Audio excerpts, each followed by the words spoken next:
Ready? Go. Set. Go. Welcome back to I'm New to This, the podcast. This is episode 2, where we'll be talking about just a general discussion about being a mom. Let's get into it.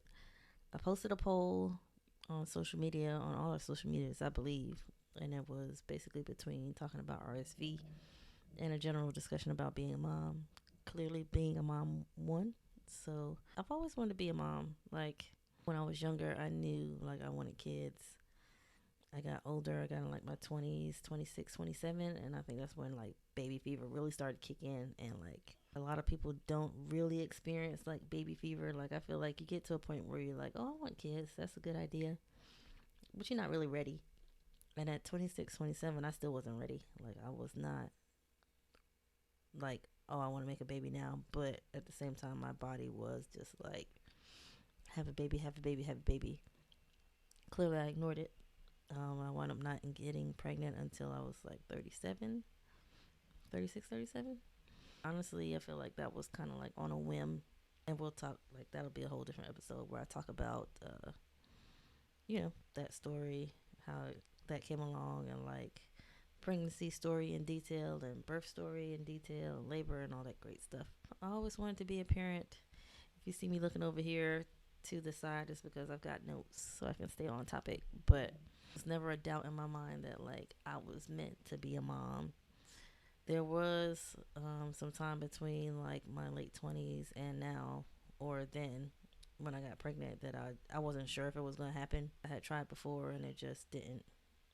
And so it's like you get to a point, I think especially for women, like in our, once we get into our 30s and we get to like our mid 30s and things aren't happening the way we kind of envision with like having kids. It's like you start trying to convince yourself that it's okay if you don't, or you start trying to come up with other ways of maybe having kids, artificial insemination, adopting, all that kind of stuff. So I had gotten to that point where I was just like, man, if I don't have a kid soon, or if I don't like meet somebody and have a baby soon, I'm just going to like maybe look into other options. That's where I was. Then I wound up getting pregnant, had Aiden, and I know last episode I used the roller coaster analogy because that's really what it's been. It's been very exciting because it's something that I wanted so much, but it's like scary because you're raising a kid and you want to raise them to be quote unquote perfect, but at the end of the day, you just want to raise like a good human being, especially in the world we live in now. You don't want your child to be part of like what you think the problem is. Make sure that you're being very mindful of like the way you're raising your child. You want to make sure you're very mindful of what you're teaching them. You want to be on top of all the things that they should be learning when they should be learning it, and try to like shut out outside noise and be confident in like the parent that you're being. And it's not easy. It's very hard to like not hear the like advice. It's hard to like keep the outside noise out. It's hard to like hear people tell you about their experiences or offer advice and stuff like that, and not feel like it has to matter. At the end of the day, it's your child, and you raise them how you want to raise them. You try to be mindful of like what habits might not be great habits, because there's different generations and stuff like that. So that's the scary part about it all. And like I said, it's another human being that you're raising. Anything can happen.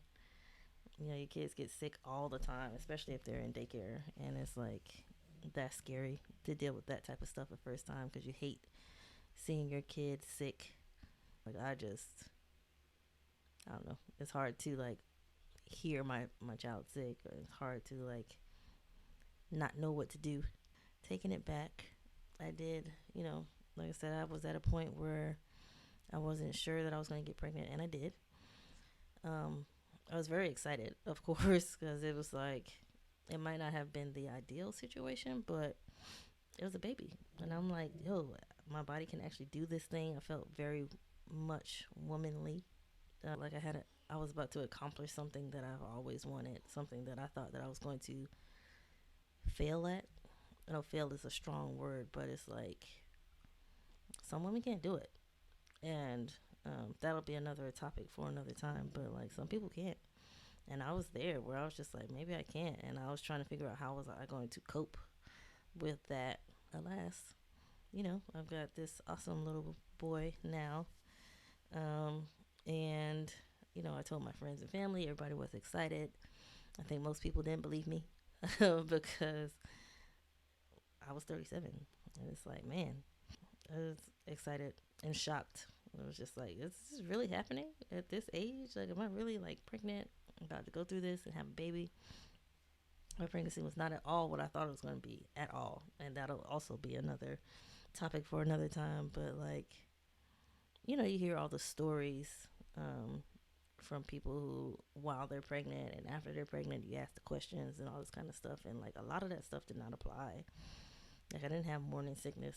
I think I threw up twice the whole pregnancy. Pregnant during COVID, and like when I had Aiden, August of 21, it was in that funny, weird period where they were trying to figure out if they wanted to stop with some of the COVID rules and if they didn't want to. So at one point they were saying you didn't have to get a COVID test when you came in, and it spiked, and then I wound up having to do it. So I can only have one permanent visitor, which of course would be Aiden's dad, and then I could have like one person that came and went. And because of that, it wound up only being us. My aunt was supposed to be there, but it didn't make sense for her to come from out of town and have to like try to figure out what to do around that whole thing. So um, my grandparents and my aunt wound up coming literally the day, like they beat me to the house from the hospital. But like it's just been a great experience. Like then it's scary because it's like if I do this again, one, I'm like 40 this year, so you have that thing in the back of your mind where it's like, geriatric pregnancy was what they like to call it. That, and then it's like, is it going to be this easy again? Like, am I going to like hate it the next time? Is it going to be a terrible experience? I have to think about my health and all that wonderful stuff. So there's that at the back of my mind. But other than that, I would definitely do it again. It was just kind of really laid back. I had my concerns. I had a couple of like small things happen, but other than that, it was fine. We had Aiden, and everything like since then has been pretty chill. We went through a bout with gas just because we had the wrong formula, and so we had to get that switched out. That was a bit of a task because we got WIC. I wasn't working, so we got WIC. We had to get like a doctor's note first and stuff like that. All the meanwhile, Aiden is like driving us crazy, crying because he was so gassy from the formula that we were using. Hard time because at first we had no idea what was going on. And I'm like, man, what am I doing wrong? This child, like, he's clearly in pain. Like, I could tell the difference in the cries, but I didn't know what it was until it's just like maybe it's the milk, but it was a process to get different milk. And I think we actually wound up buying a different kind to try and realized that it worked. So that's how we wound up telling the WIC office that we needed a different type, like something easier on his stomach. So we wound up with basically the gentle ease version of the formula that we was getting. But besides that, like infant Aiden was easy. He liked to sleep upside down, but that's probably because he was always head down in my womb. It's been a very happy baby, very smart. The only things that we've really gone through is like he's in speech therapy now. We started speech therapy because he was a little delayed due to not being able to hear that well. Luckily, we caught that early. He had some fluid behind his eardrums, so we did a tubal ligation, did adenoids because just to make sure that that was not an issue also. And then we had his tongue tie clip because he wasn't talking. Didn't want to have to go back and do it if that was an issue too. So we just did it all in one go. He took it like a champ, like literally took it like a champ. So, that'll be another story for another time, also another episode. And I actually have videos that I can post of that too. But yeah, for the most part, that's like the hardest thing that we've had to go through, I guess. We've had RSV twice. The first time was very, very scary. We wound up in the hospital for 4 days around Christmas. maybe like a week or so before Christmas.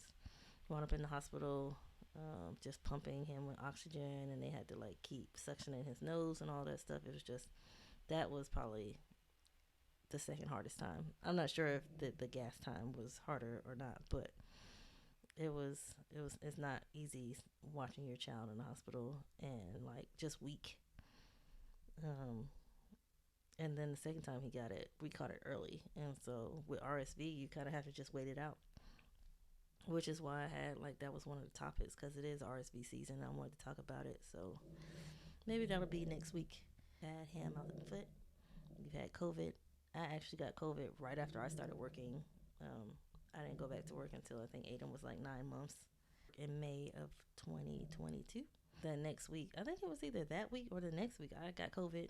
Aiden had COVID. It's like, my goodness. And ever since, you know how daycare is. If your child has ever been in daycare, you know that daycare is just a cesspool for sickness. He's been sick all the time since. And that's another reason why we got his adenoids and stuff taken out because we wasn't sure if like all the mucus buildup and stuff that he was getting was because of those. So we had the adenoids taken out during the time that we had the tubal ligation done. So yeah, he's in daycare. We've been dealing with all that stuff. Daycare was fairly easy to deal with. First day dropping him off, he was just like, not, he didn't cry at all. And I was like, man, that means I have to hold myself together because he's fine. And because I worked in a daycare, it made it easier, like be the parent and see the other side of things because I'm like in the school. I'm not a teacher, but I see like the things that teachers go through with some parents and stuff like that. So I try to be mindful of what Aiden's teachers might be going through because I mean he's an easy kid, but he's also like clingy. He likes attention. He likes affection. And the only problems we've run through in daycare is like some teachers are just not like that. So, and he attaches easily, so it's hard to like move him around because once he gets attached to a teacher, that's who he wants to be with. Going back to work was hard because I just wanted to stay home, take care of my baby. And I still feel like that sometimes. Like I just want to be home, take care of home, do like my hobbies, podcasting and making sauces, and take care of my baby. Um, but alas, that is not the life that I live. So I'm back, working. That was a hard transition. It's just like going from being home with him every day to like having to go to work, drop him off at daycare, and I still haven't like tackled that. It's still hard. It's been a great process. Like I have no complaints about motherhood. Just that like it's just certain things are hard to deal with. Like I said, you never want to see your child sick. You never want to see them cry. I'm very, very sensitive to Aiden crying, and I don't know if that's normal or not. I don't know if the way that I react to it is normal or not, but I'm very sensitive to like my son, and that's partly because like how long it took before I had a child. That's partly between like that being like the main thing I've ever wanted in life is like to be a parent. So it's like I don't feel a whole lot of pressure to like be right all the time, but I do feel a lot of pressure to like make sure that that is first. Like being mom is first because for years I just worked. And like after college, like especially once I got into culinary, I just worked and worked. I worked a job. I worked two jobs. I worked two jobs and did stuff on the side. So it's like I'm at the point where I don't want to sacrifice parenting and I don't want to sacrifice being a mom for anything, really. And it might not be the best mindset, but that's the mindset that I'm in. I just don't want to like sacrifice my time with my child. And like I saw a post today that said like don't basically not to do that. Don't sacrifice like who you are to your child for work or anything else because like at the end of the day when you switch jobs, when you retire and all that kind of stuff, your kids don't even think about yourself. It's not until you're way older before you hone in on the sacrifices that your parents made. Sometimes even then you don't agree with them. But the difference in generations is that I feel like I'm at the point now where I've done all of the sacrificing and stuff and now I want to pour into like this thing that I've waited all my life to do. And if that means sacrificing, like, not having a whole bunch of money, or like calling out of work because my child is sick, um, and stuff like that, it's just, those are the decisions I make. I don't always feel great about them, but I always feel great at the fact that I'm like being a mom first. Like, that's always fine with me. I'm always content with that. That I'm just like, my child comes first. Um, so yeah, so that's what being a mom has been to me. It's just been, I'm sure what everybody else feels, a very satisfying yet scary experience where it's just every day you're just hoping that you make the right decisions, and you hope that you wind up being the parent that your child can respect and love and learn from. Like, even now, that like he like will come running out his room. And I'm like, dang it, you're really like my son. Like I really. And of course, I went through it. Like, I was pregnant, I had the baby, you know, and so of course I have a son. But it's still some days I'm just like, man, this really happened for me, because I say this a lot, that I just did not think. At one point, I was just like, I don't think this is gonna happen for me. Um, things. I'm spiritual, um, slightly religious, so like I also believe that things happen when they're supposed to, but sometimes your patience draws thin, and like when you're trying to make something happen, or you really want something to happen and it's not, you start to wonder, you start to try to find answers, you start to get a little nervous. So, um, yeah, sometimes I see Aiden and I'm just like, wow, like really, really had a kid that really has my face. Some days I like see my mom in him a lot, um, which is like a blessing in disguise, because my mom passed when I was very young. I think I was about 7 or so when my mom passed away. So all I really do have is like pictures of her in her like late 20s, maybe mid 20s or younger. And so to like see her in him is like a blessing, which is ironically, today is my mom's birthday. So happy birthday, mom. Rest in peace. And he looks just like her. I think I'll try to post the here. Post, there was like a ultrasound picture when we went to do the 4D ultrasound where he was like making a face, like a little stink face, and I have a picture of my mom that's just like that I put side by side. So I'll post that. But it's crazy that like when I seen that, I was like, okay, grandma, I hear you, I see you. And there was other little things that happened that I was just like, yeah, she's there somewhere. I don't know, I'm not trying to scare anybody off. They're supposedly your ancestors live on through you and through your children. And for me, it gave me like solace to feel like, she's there watching him and guiding or whatever. But that's like my brief overview of what it's been to be a mom. I can't say enough that I'm just like ecstatic about parenting. I love it. And it's not perfect, of course not. Like, nothing is like spectacular, but the feeling that I get from being a parent, being a mom, is enough to like overshadow the hard times. Like, I think back on like our bout with gas. I think back on like our days in the hospital, RSV, and like I wouldn't have done any of those things differently. Been parents that I've met who have like complained about like the gas and stuff like that, and I'd be like, hey, change the milk, or try a easier milk. Just giving like tips, and like not in a way where it's like you have to follow this, do this exactly, but I feel good being able to like provide help, and whether you take it or not, it's up to you. But it's like I feel good being in a space that I've always wanted to be in, and being able to share my experiences, which is why I started the podcast. I feel good being in a space where I can like talk to other parents that are just now having kids, or concerned or whatever, and be able to like give a tip or give some information out.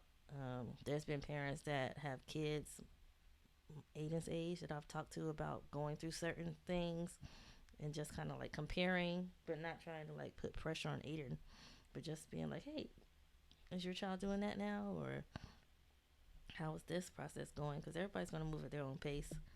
I know 2-year-olds that are potty trained now. Aiden's not. Um, I've talked about him going through speech therapy, and it's like, there's kids that I know that are 2 right now and like can have a whole conversation. And I'm like, dang. But I try not to do hard comparisons on children because they all move at their own pace. I just keep like little things in the back of my mind. I try to like do light comparisons so I can make sure that I'm aware. Because that's another thing. It's like you have to be aware with your children, especially at this age, because there are too many tests that you can do. There are too many, like, not observations, but like you can just go and get the test done, or you can go and like let someone observe your child, and they can let you know what to do next. They might just say it's nothing wrong with them. They just, move at their own pace, which is basically what they've told me about Aiden plenty of times. Um, but we still done the therapies just because you don't want your child to fall too far behind, because then they're playing catch up all the time. So I knew with Aiden's tubes, once we realized that he needed tubes, that was probably part of the reason why he was not talking and not understanding certain things. And like literally the day that he got his tubes, when I talked to him after he woke up, I could automatically realize that that is what it was. So then we got into speech therapy just as a matter of like getting him caught up. And now he's like talking way better. Like shout out to Cole Pediatrics and Carrie, because like Kelsey is great. Like she's great. And if you're in the area, I would definitely recommend Cole Pediatrics, because it's a great team there. And then we did physical therapy because when Aiden was born, his feet were kind of turned, not club feet, but like definitely turned. And then he started walking on his toes. So after his first birthday, he still wasn't walking, and so we did physical therapy to just try to help get him to where he needed to be. We went to like feet doctor, we went to like legs and hips, and we got all that X-rayed and checked out and all that great stuff.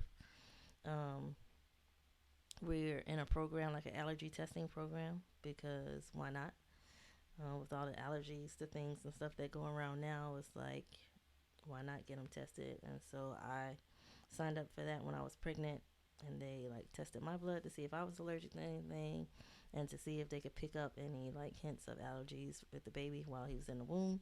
We started going every couple months, and now it's like once a year. Like when he turns his next age, we go up until 5, and they test for new allergies just to see if he's gotten any more allergies or anything like that. So far, so good.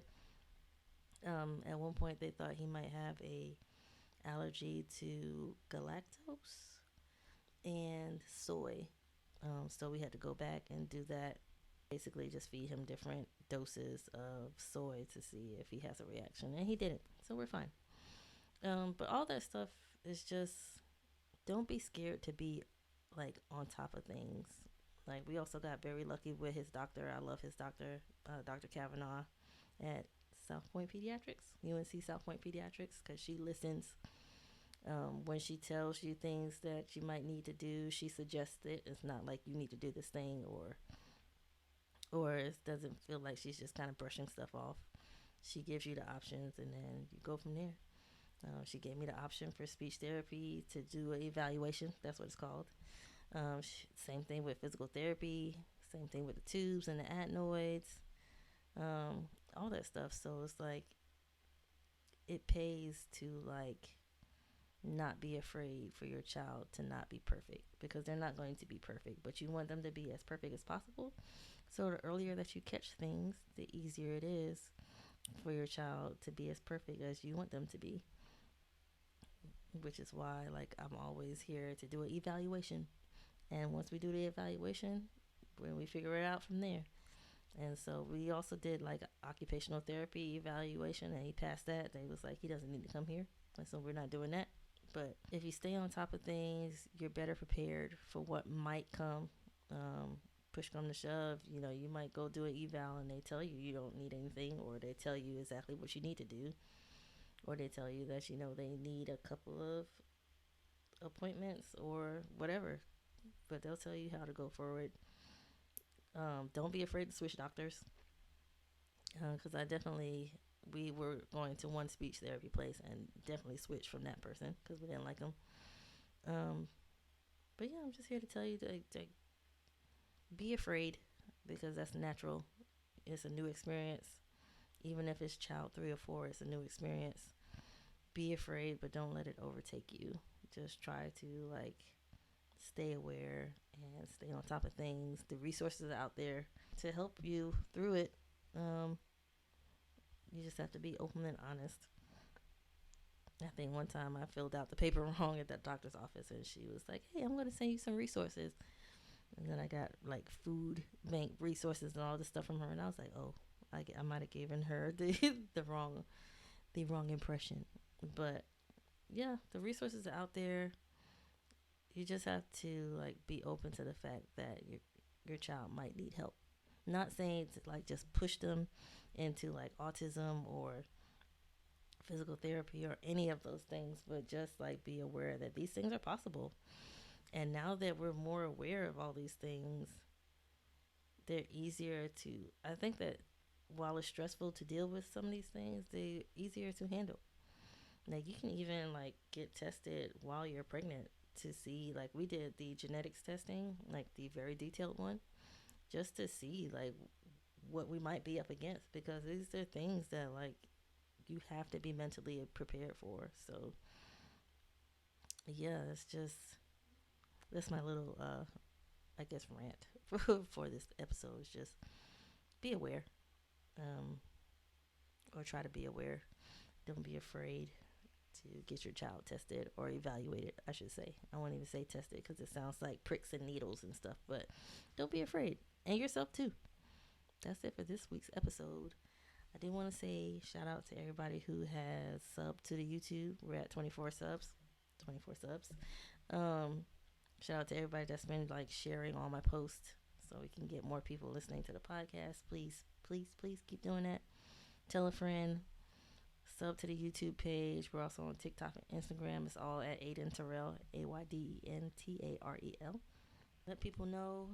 Like I said, shout out to everybody that's been sharing my posts and stuff on all the social media platforms. Shout out to everybody who has subbed to the YouTube page. Please tell a friend that you think might want to listen. It doesn't have to be a parent. It can be somebody that has kids, doesn't have kids, anything.